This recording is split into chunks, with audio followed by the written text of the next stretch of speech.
We don't raise boys to be men. We raise them not to be women or gay men.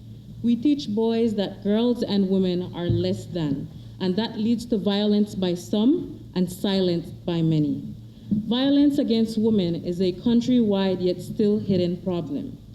Freedom from the threat of harassment, battering, and sexual assault is a concept that most of us have a hard time imagining because violence is such a deep part of our cultures and of our lives.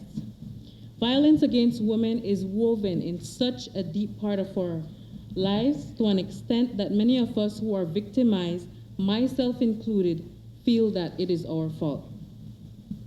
Many of those who perpetrate violence feel justified by strong societal messages that say any form of violence is acceptable.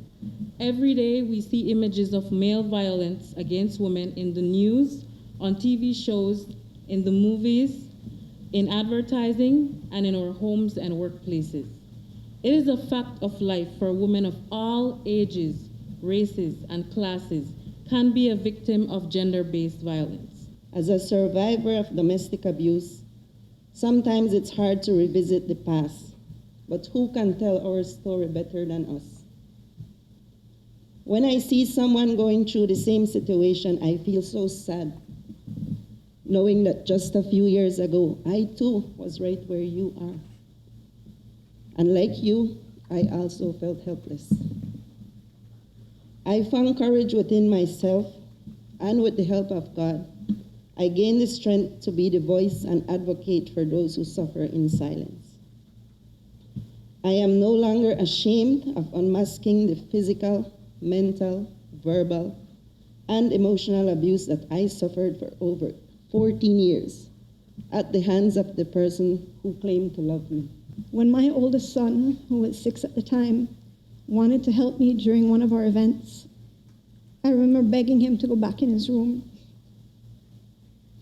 And when his father left, after having taken the money he wanted to go out the night, he helped me to crawl into the bathroom. He wet a towel, and he wiped the blood away. And he made a promise to me that when he was big, no one would ever do that to me.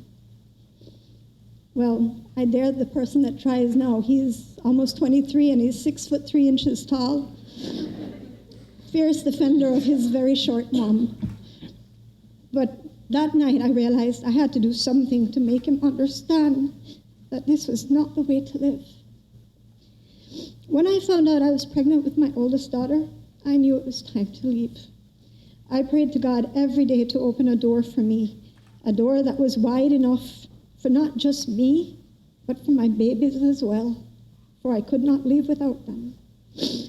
I often say that my son and my daughter saved us all